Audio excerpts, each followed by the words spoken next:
What's up, guys? Welcome back to the channel. For those of you who don't know, my name is Chris Moore, and in today's video, yeah, that's right, boys, it's time to tear this 2022 Busa apart and find some more horsepower. And by finding more horsepower, I'm talking about we've got to modify some stuff and we got to change some parts around in order to get more power, because we still cannot flash the ECU or unrestrict this bike from what we have in the computer. It may be a little while before the software manufacturers, I guess you would say, crack the code on this ECU. Me, myself, I am a ECU dyno tuner and flasher. I am not a code writing, ECU hacking engineer that develops the software for these things. So I am simply a tuner with the products that are given to me, and we are gonna get this thing figured out sooner or later. Me personally, if I had to take a guess at it, I would say it's going to be the end of the year before we are able to actually flash the ECU and get some more power out of this thing for a simple ECU flash. So until then, we've got to make this bike as fast as possible just by changing parts, swapping parts, making things lighter, making things lower, and just making the bike work better than what we have from the factory. We're gonna get into that in just a second. If you would, go ahead right now and click that subscribe button. Click the bell for notifications so you get notified on uploads as we do new videos on this thing. And smash that like button if you've enjoyed the content, guys. Here we go, let's get into it now.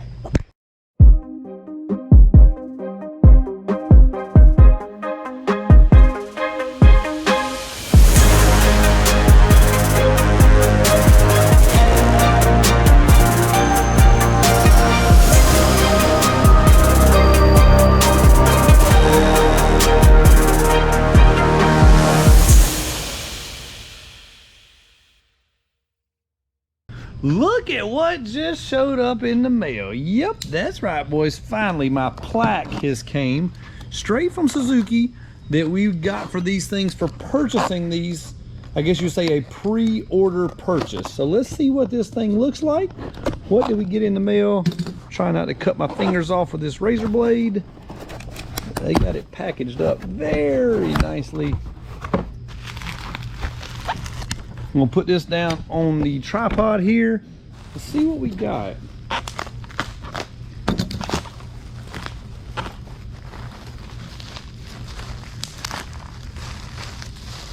Nice, this thing is pretty sweet. So Suzuki has really stepped up the game as far as I guess you would say, treating their Hayabusa owners with a ownership plaque, and just the whole owner experience of this thing has been really good for what they've done. They've got little hangers and screws that come with, so you can hang it on the wall in your garage or in your bedroom or in your bathroom, wherever you want to hang it. But this thing is super nice. Suzuki has also stepped up and they are offering free first service, or free service plan, not just the first service.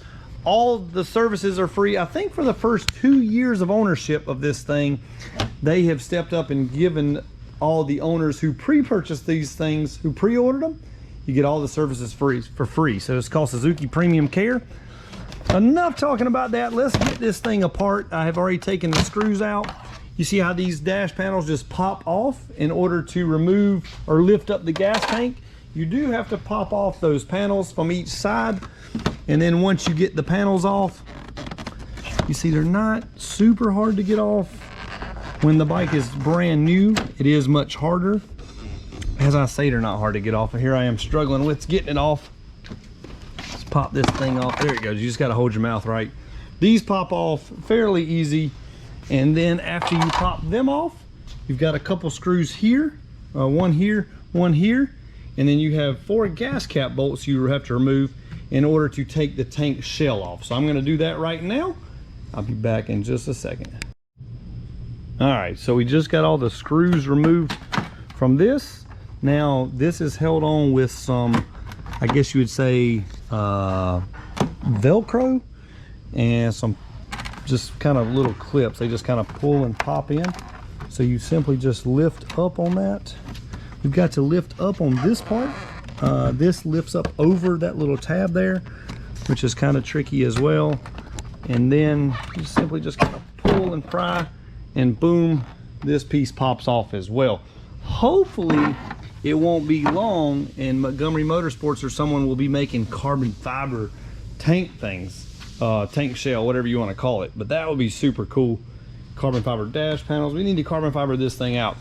I'm thinking here pretty soon, we definitely got to get some matte blue carbon fiber BST wheels. I think that would look sick. Super nice addition if we got the matte blue finish on the wheels but in carbon fiber. I think that would look super good. That would also get a lot of weight off this thing in order to speed it up. All right, now we got a couple more bolts here and then the gas tank should lift up. We've also got to remove, oh, one more mod. I forgot I already did this. I had the seat trimmed down. Local upholstery shop here took and cut my seat down. So now that we have a little, I guess you say, dip in the seat, and we got a little hump to hold us in.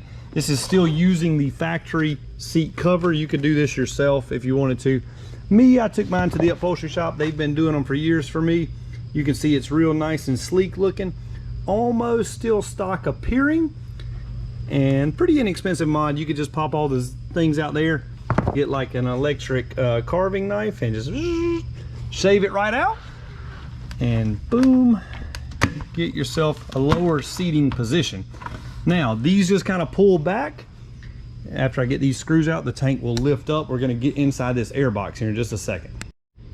All right, so we got the airbox screws out. We're going to go ahead and lift this off right now, and boom, there you have it. There is the velocity stacks, and then you see the airbox lid. For those of you who have a Gen 2 Busa, you can tell how much taller this airbox lid is than yours. The whole airbox itself is much bigger, and look at how much bigger the trumpets are, the aka velocity stacks on this airbox. So these things are super, super tall, which is giving the bike a lot more low range and mid range, but is killing it on the top end.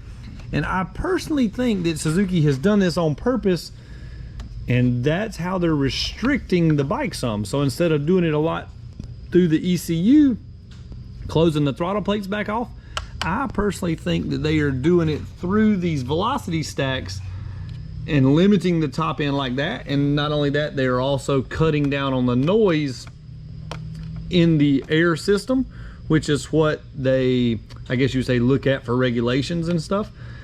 It's cutting down on the air intake noise right here with these being so tall. And then of course you see we still have the factory air filter. This is what we've been running in it the whole time. Brock's Performance has got us a Sprint air filter coming soon. That should be here pretty quick, but let's get these velocity stacks out, and this is what we're going to be actually removing and sending to Ryan at Carbon Smith in order for him to make and develop some new velocity stacks. So let's take a quick second to remove those. All we need is a 5mm Allen, and boom, they just unbolt. So no more like the old Busa where it had the little rubber velocity stacks and they just clamped on. These actually bolt in just the same way as a GSX-R 1000. No, the GSX-R 1000 stacks won't work. I already tried. They are smaller in diameter. They look the exact same as far as the way they're made and designed, but they are much smaller per cylinder than the Busa. Now you can see down in there in the hole itself, there is no secondary throttle plates on this bike. It only has one set of throttle plates, which is controlled by this little electronic motor here. So when we twist the throttle here, it goes down here, and then it's got an actual electronic actuator motor that actually turns the throttle plates in all reality. So you see as I'm moving it there, it's not doing anything because of course the bike's not powered on. So give me just 1 second. We're gonna get these out, and then we're gonna look into the injectors to find out what we can do on as far as the way the injectors are made. How can we tune this bike? All right, guys, so I've got this thing tore apart. I got my phone here for a light, and I was looking, I've got the key on, so our throttle works now. Look down inside that. I hope you can see it with what I'm trying to do.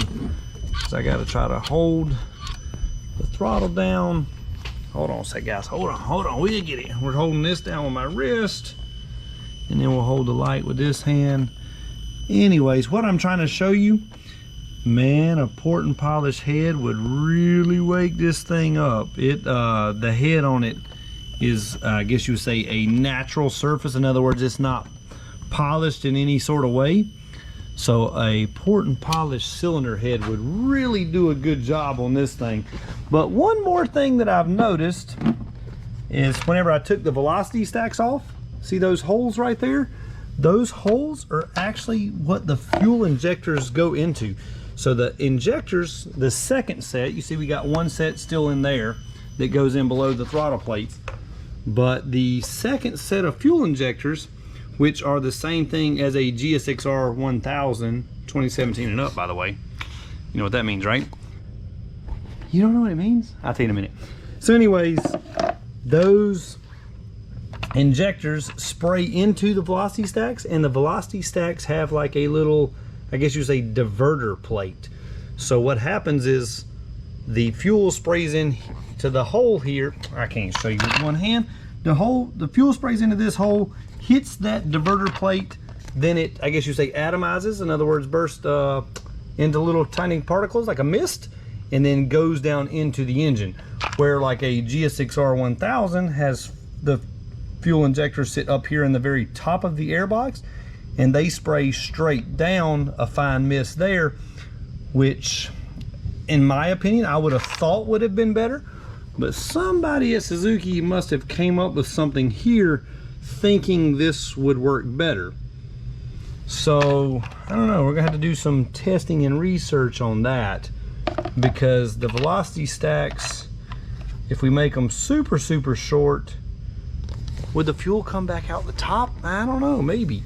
So that's gonna kind of be tricky. That's something we're gonna have to do some testing on once we get these things back to see what goes on inside. We may actually even put a small tiny camera inside the airbox with a little light to spray it, or while we're running it, to see what the spray pattern looks like while it's all, I guess you would say, going down. You see the fuel leaking out there from where we had gas in it. Overall, so anyways, the fuel injectors being the exact same as a GSXR 1000, that means a Power Commander or Bazaz from a GSXR 1000 maybe would work. I don't know. Maybe it could be configured to work. I'm not telling you to go out and buy a Bazaz or Power Commander for your Gen 3 Hayabusa, but I am telling you the injectors are the exact same, and theoretically should work. I'll have to try it on one myself to see, but I have heard, rumor mill, somebody's already been out there doing that. So let's see what that entails. We're gonna try to hunt to get some more weight out of this thing. Notice the valve cover. All this looks pretty similar to a Gen 2 Busa. This is our pair valve solenoid. We'll eventually get rid of this and then take these right here off. These are the actual pair valves themselves in the top of the head. We'll remove those, put pair of block off plates from Brock's Performance. Just clean this thing up, get rid of as much junk as possible. Hopefully somebody soon will have an ABS pump delete, because I would love to get rid of that thing. And then we got to check with full spectrum batteries. We need a battery for this thing. We got to get some weight out of this battery. We can go to a lithium ion battery, get some weight out. Right now I'm going to look into removing this rear passenger foot peg. Now we can't remove both of them because I got to hold my exhaust on some kind of way, but I'm not going to be riding any passengers. Mrs. More Mafia, she won't ride with me on the back of a Busa. I don't know why. Anyways, since I don't need the passenger pegs, we're going to take that other peg off. That'll lose us a couple pounds. I'm going to keep looking around on this thing and see what else we can come up with. Well, this has turned out to be a lot more work than it was supposed to be. So anyways, I wanted to get this foot peg off. Well, go figure, when you go to take the foot pegs off, the foot peg also is the fairing mount for the rear fairing. You can see it's got little tabs, little ears there, and those press into the foot peg, which of course hold the fairing on. Well, I gotta save this 1 pound 6 ounces. That's how much this weighs, and we're gonna save it. We're gonna take, you can see I took a black magic marker and we drew a line here. We're gonna cut this foot peg off. That way my bike will still retain the factory bracket. We're just gonna cut it right along there. That'll still mount on in that location.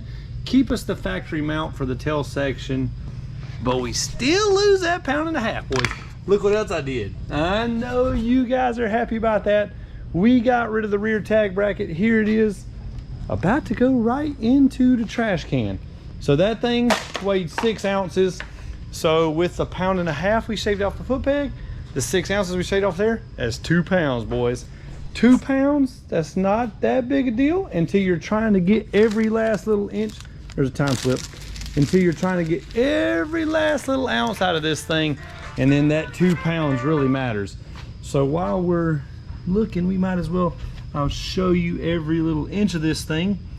So for those of you aftermarket gearheads, you can get a good look at what the new Busa looks like. Subframe actually looks pretty lightweight. It is aluminum too. On some of the older Busas, they were steel. So this is where they've cut a little weight. Honestly, I bet you if you took this whole subframe off, it's probably only like 3 or 4 pounds. Now, an aftermarket company could probably cut that down to 2 pounds, but still, Suzuki, it looks like they've done a really good job getting this thing as light as possible. See this little thing right here? Anybody know what this is? That's your bank angle sensor for your wheelie control. That knows the pitch, roll, wheelie, all that stuff, turn. That's how your, I guess you say, wheelie control and lean angle traction control works. Other than that, everything looks pretty normal. Look at the plug-ins for the tail light. Man, this thing has got, there is wires and stuff going everywhere for this tail light. So the tail lights on these bikes look super, super good, but man, it looks like it is a lot of stuff going on going back there to that tail light. Overall fit and finish of this thing, super, super nice machine. Suzuki has done a really good job of keeping it simple, but yet bringing it up to speed. I'm super happy with how the whole bike is. Let's get this bracket cut though. All right, guys, we got the factory foot peg delete installed, custom War Mafia part. That is gonna do it for today's video, guys. Thanks for watching. We will have this thing back together as soon as I get the parts back from Carbon Smith. I just boxed everything up, got it ready to ship out. It's going to him in Colorado, where he will be designing and making some velocity stacks for us. As soon as we get those back, you know we're gonna have it on the dyno, testing this thing out, and maybe, or maybe not, we have a Bazzazz on it, who knows? Or maybe with the O2 sensors in this thing, it tunes itself. I don't know. Could have closed loop tuning, and this thing could actually dial itself in. We'll see what happens. Cross your fingers that it does dial itself in and that we find all the horsepower, boys. All right, guys, subscribe, click the bell, do it now. Thank you. Smash the like button. See you next time.